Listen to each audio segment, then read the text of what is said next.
श्री स्वामी समर्थ. स्वामी महाराज तुमच्या मनातील सर्व चांगल्या इच्छा पूर्ण करोत ही स्वामीचरणी प्रार्थना करते आणि आजच्या व्हिडिओला सुरुवात करते. तर पहा, कार्तिक महिन्याला सुरुवात झालेली आहे आणि कार्तिक महिन्यातील जी एकादशी आहे, जिला आपण कार्तिकी एकादशी म्हणतो, जिला आपण देवउठणी एकादशी, प्रबोधिनी एकादशी या नावाने देखील ओळखतो. तर ही जी एकादशी आहे ती अत्यंत मोठी एकादशी म्हणून आपण ओळखतो. जी देवशयनी एकादशी म्हणजे आषाढी एकादशी आणि कार्तिकी एकादशीचं ज्या दोन एकादशी आहेत, तर ह्या दोन एकादशींचं व्रत जर आपण केलं तर आपल्याला वर्षातील सर्व एकादशींचं व्रत केलेल्याचं पुण्यफळ प्राप्त होत असतो. त्यामुळे ह्या एकादशींचं व्रत जे आहे ते आपल्या घरातील अगदी लहान मुलांपासून ते मोठ्या व्यक्तींपर्यंत सर्वजण हे व्रत करत असतात.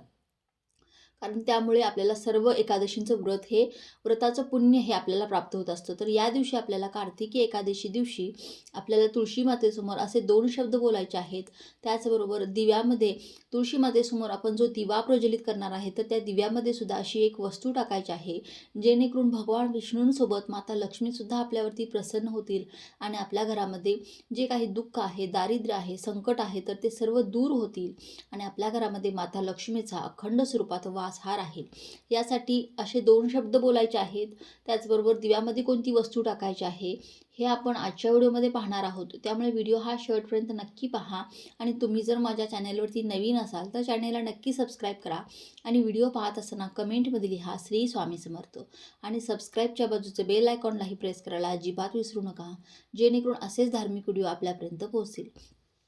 तर पहा, देवशनी एकादशी दिवशी म्हणजे आषाढी एकादशी दिवशी भगवान श्री विष्णू जे आहेत तर ते योगनिद्रेत गेलेले असतात आणि देव उठणी एकादशी दिवशी ते योगनिद्रेतून जागे होतात. हा जो काळ आहे तर यालाच आपण चातुर्मास असं म्हणतो. तर यंदाचा चातुर्मास हा जो आहे तर तो 5 महिन्यांचा होता, कारण अधिक महिना आल्यामुळे तो चातुर्मास 5 महिन्याचा चाललेला होता.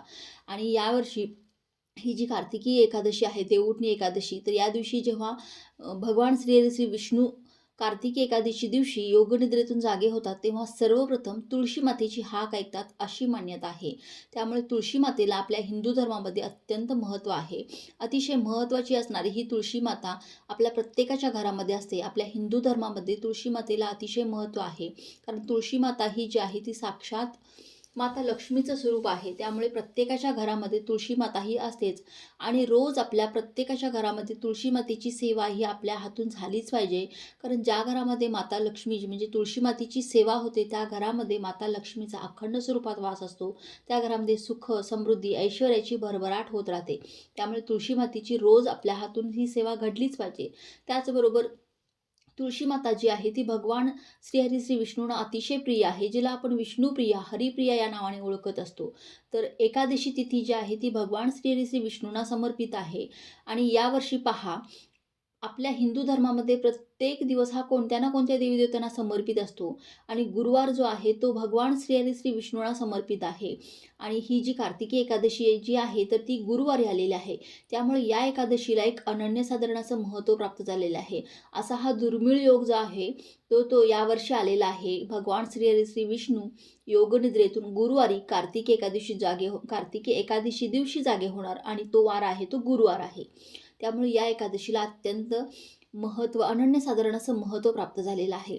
तर या दिवशी आपल्याला तुळशी मातेची सेवा ही करायचीच आहे, कारण तुळशी मातेची सेवेशिवाय भगवान श्री विष्णूंची पूजासुद्धा अपूर्ण आहे अशी मानली जातात. कारण भगवान श्री विष्णू तुळशी मातेच्या तुळशी मातेचे जे पान आहे तर त्या पानाशिवाय, तुळशी मातेशिवाय जो नैवेद्य जो आहे तर तो ग्रहण करत नसतात. त्यामुळे इतकं महत्त्व या तुळशी मातेला आहे.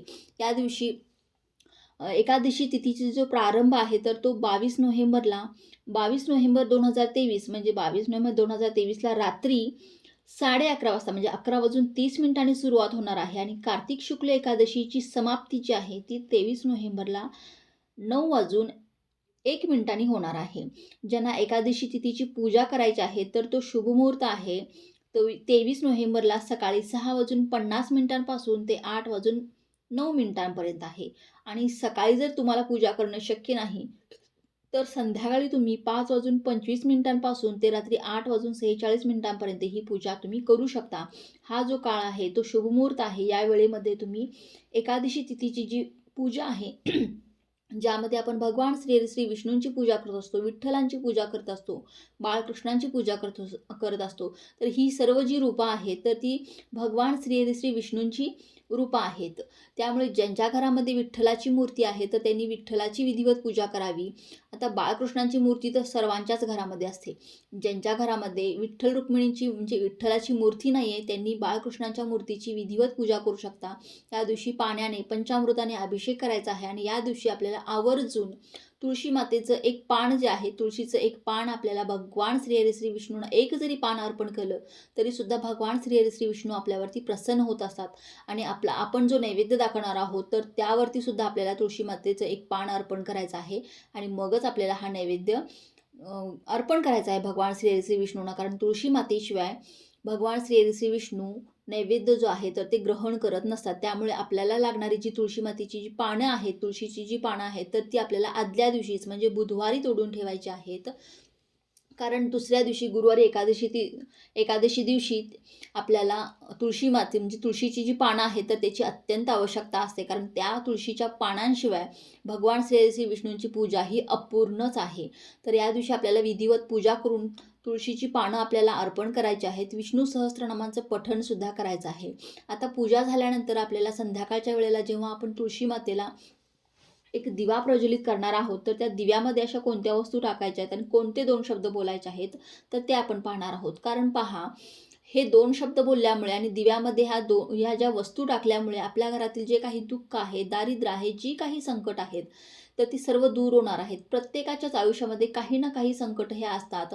मग ते मुलांच्या बाबतीतील काही समस्या असतील किंवा उद्योग, धंदा, व्यवसाय, व्यापार, उद्योग या बाबतीतील काही समस्या असतील किंवा आर्थिक समस्यांबाबत तुम्ही सामोरे जात असाल, आर्थिक समस्यांना तुम्ही सामोरे जात असाल किंवा घरामध्ये सततचं आजारपण आहे, मानसिक ताणतणाव, भांडण, तंटा, कलह अशा एक ना अनेक समस्यांना आपण सामोरे जावं लागत असतो. प्रत्येकाच्या आयुष्यामध्ये काही ना काही समस्या असतातच. तर ह्या सर्व समस्या दूर व्हाव्यात आणि आपल्या घरामध्ये सुख, समृद्धी, ऐश्वर्याची भरभराट व्हावी, माता लक्ष्मी आपल्यावरती कायम प्रसन्न राहावी, भगवान विष्णूंचा कृपा आशीर्वाद आपल्याला राहावा, यासाठी आपल्याला तुळशी मातेसमोर हे 2 शब्द बोलायचे आहेत आणि दिव्यामध्ये अशी एक वस्तू टाकायची आहे.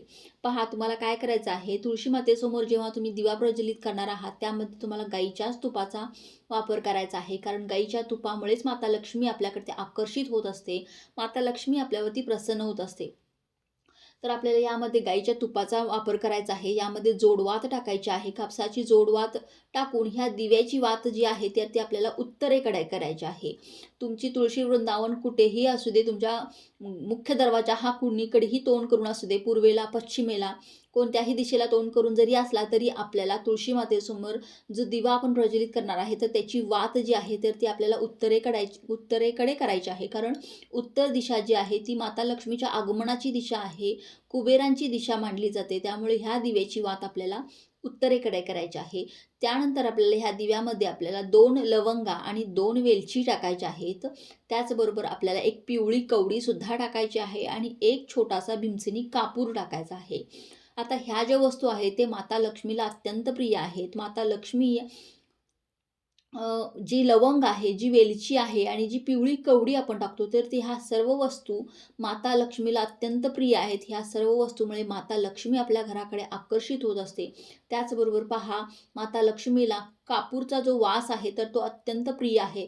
त्यामुळे आपल्याला यामध्ये न चुकता आवर्जून एक छोटासा तुकडा भीमसेनी कापूरचा छोटासा तुकडा टाकायचा आहे आणि एक पिवळी कवडी टाकून आपल्याला हा दिवा प्रज्वलित करायचा आहे. आता हा दिवा आपल्याला तुळशी मातेसमोर जेव्हा आपण ठेवणार आहोत तर तो आपल्याला खाली न ठेवता त्याखाली आपल्याला फुलाच्या पाकळ्या किंवा तांदूळाचे थोडेसे दाणे ठेवून त्यावरती आपल्याला हा दिवा प्रज्वलित करायचा आहे.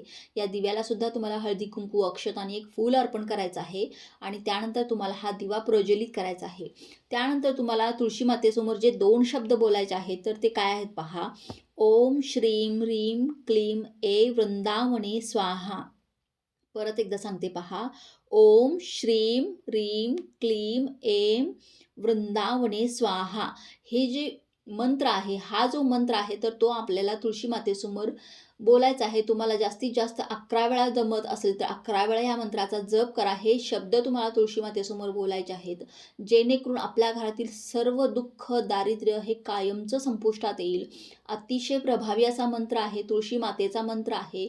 माता लक्ष्मीला प्रसन्न करण्याचा हा मंत्र आहे. तर हा मंत्र तुम्हाला तुळशी मातेसमोर एकादशी दिवशी, कार्तिकी एकादशी दिवशी संध्याकाळी दिवा प्रज्वलित केल्यानंतर आपल्याला हा मंत्र म्हणायचा आहे. त्यानंतर आपल्याला आपल्या मुख्य दरवाजासमोर सुद्धा एक दिवा प्रज्वलित करायचा आहे. त्यामध्ये आपल्याला चौमुखी दिवा प्रज्वलित करायचा आहे. त्यामध्ये आपल्याला 4 जोडवती टाकायचे आहेत. त्यामध्ये सुद्धा आपल्याला गाईच्याच तुपाचा वापर करायचा आहे आणि त्यामध्ये सुद्धा आपल्याला 2 लवंग, 2 वेलची, 1 पिवळी कवडी आणि छोटासा भीमसेनी कापूरचा तुकडा हा आपल्याला त्यामध्ये टाकून तो दिवा प्रज्वलित करायचा आहे. जर तुम्ही मुख्य दरवाजावरती नाही प्रज्वलित केला तरीही चालेल, परंतु तुळशी मातेसमोर तुम्हाला हा दिवा जो आहे तो उत्तरेकडे तोंड करून अवश्य प्रज्वलित करायचा आहे. आवर्जून प्रज्वलित करायचा आहे. त्यानंतर तुम्हाला तुळशी मातेला प्रदक्षिणासुद्धा मारायच्या आहेत. 11 प्रदक्षिणा मारत असताना तुम्हाला ओम नमो भगवते वासुदेवाय नमः या मंत्राचा देखील तुम्हाला जप करायचा आहे.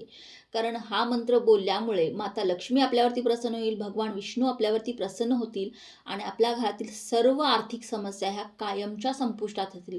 अतिशय प्रभावी हा मंत्र आहे. तुळशी मातेचा जो मंत्र मी तुम्हाला सांगितलेला आहे, परत एकदा सांगते पहा. ओम श्रीम ह्रीम क्लीम ए वृंदावने स्वाहा. हा जो मंत्र आहे तर तो आपल्याला तुळशी मातेसमोर बोलायचाच आहे. त्याने सर्व दुःख, दारिद्र्य आपल्या आयुष्यातलं कायमचं संपुष्टात येतं आणि दिव्यामध्ये ह्या ज्या वस्तू आपण टाकल्या आहेत त्यामुळे माता लक्ष्मी आपल्या घराकडे आकर्षित होत असते. तर असा हा अत्यंत साधा आणि सोपा हा उपाय आहे. अतिशय प्रभावी उपाय आहे. नक्की आवर्जून करून पहा. तुम्हाला खूप चांगले याचे अनुभव येतील. कारण तुळशी मातेची सेवा ज्या घरामध्ये घडते त्या घरामध्ये माता लक्ष्मी अखंड स्वरूपात वास करत असते. हे नेहमी लक्षात ठेवा. आणि अशा काही विशिष्ट तिथींना आपण गाईच्या तुपाचा जर दिवा तुळशी मातेसमोर प्रज्वलित केला तर नक्कीच आपल्या घरामध्ये कधीच कशाचीच कमतरता भासणार नाही. आयुष्यभर कशाचीच कमतरता भासणार नाही. कुठलीही चिंता, मानसिक चिंता किंवा आर्थिक समस्या ह्या कसल्याच भेडसावणार नाहीत आपल्याला. नक्की आवर्जून करून पहा. तर चला, झालेली ही सेवा मी स्वामींच्या चरणी अर्पण करते. व्हिडिओ आवडला असेल तर लाईक, शेअर, सबस्क्राईब करा. भेटूया पुढच्या एका नवीन व्हिडिओमध्ये. तोपर्यंत सर्वांनी आपली काळजी घ्या. श्री स्वामी समर्थ.